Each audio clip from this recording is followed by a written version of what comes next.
मान के चलें कि 20 तारीख से 25 तारीख के बीच का एक लगभग का तिथि रहेगा जहां जब हम लोग डॉक्यूमेंट वेरिफिकेशन की मांग करेंगे। डॉक्यूमेंट वेरिफिकेशन हमारा स्टार्ट हो जाएगा, हम समझते हैं कि इस महीने मतलब सितंबर महीने के अंतिम सप्ताह के आसपास में वो डॉक्यूमेंट वेरिफिकेशन की स्थिति में हम लोग आ जाएंगे। आप मान के चलें कि 20 तारीख से 25 तारीख के बीच का एक लगभग का तिथि रहेगा जहां जब हम लोग डॉक्यूमेंट वेरिफिकेशन की मांग करेंगे।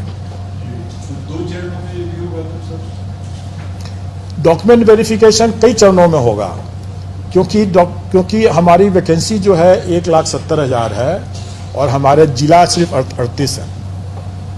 देखिए हम लोग जो निकालते हैं डॉक्यूमेंट वेरिफिकेशन के लिए वो प्रोविजनल रिजल्ट के बेसिस पर देते हैं कि जो लोग कंसिडरेशन जोन में आ गए, मतलब जो सफल होने वाले जो अभ्यर्थी हो गए, उनका हम डॉक्यूमेंट वेरीफाई करवाते हैं। और डॉक्यूमेंट वेरीफाई कराने के बाद अगर उसमें भी मान लीजिए, जैसे मैंने बताया कि सीटेट अगर अपियरिंग कैंडिडेट के है, बाद में पता चलता है कि नहीं पास किया। कई अभ्यर्थी ऐसे भी हो सकते हैं जो उन्होंने दावा कर दिया कोई आरक्षित श्रेणी का या किसी और श्रेणी का, बाद पता चलता है कि वो नहीं, वैसा नहीं है। तो स्वाभाविक है कि डॉक्यूमेंट वेरिफिकेशन के समय में उनका कट सकता है, छंट सकता है, और जो उसके हिसाब से फिर उनका रिजल्ट, फाइनल रिजल्ट फिर हम निकालते हैं। हम लोग हार्ड कॉपी में भेजते थे, अब हम लोग सॉफ्ट कॉपी में भेजना शुरू कर चुके हैं, जिसमें हम लोग सॉफ्ट कॉपी में उसके डॉक्यूमेंट्स के साथ साथ उसका जो बायोमेट्रिक डिटेल्स हमारे पास है वो भी हम भेजेंगे।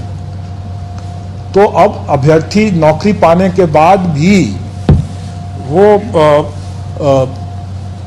उस बायोमेट्रिक के दायरे में रहेंगे, और अगर नौकरी पा लिए राम कुमार बन करके और श्याम कुमार बन करके वास्तव में फिर नौकरी कर रहे हैं, तो वो भी किसी भी समय में वो चिन्हित हो जाएगा, क्योंकि बायोमेट्रिक हमारे पास और उनके पास भी रहेगा, और बायोमेट्रिक अटेंडेंस से उसकी वेरीफाई हो जाएगा वो। इसलिए मेरा अनुरोध है कि जितना मेहनत आप बायोमेट्रिक सिस्टम को तोड़ने में लगाएंगे, शायद न तोड़ पाएँ, उससे बेहतर है कि उतना समय अपने पठन पाठन पर ध्यान रखें, अच्छे से परीक्षा दें, और अच्छा से कदाचार मुक्त परीक्षा रहेगा तो आपको सही तरीके से रिजल्ट भी मिलेगा, सही समय पर भी मिलेगा, और सबका उसमें कल्याण होगा।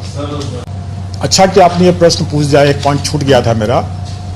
आप लोगों को ध्यान होगा कि जो अपियरिंग कैंडिडेट्स के लिए ये बात नियमावली में भी था, और हम लोगों ने भी ये पहले से भी डिक्लेयर किया हुआ है कि जो अपियरिंग कैंडिडेट जो हैं उनकी परीक्षा 31 अगस्त तक हो जानी चाहिए।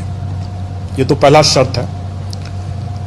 और दूसरा शर्त ये था कि उनका परीक्षा फल जो है वो ऐसी निर्दिष्ट तिथि तक हो जानी चाहिए जो आयोग बाद में संसूचित करेगा। अभी तक आयोग हम लोगों ने वो निर्दिष्ट तिथि संसूचित नहीं किया।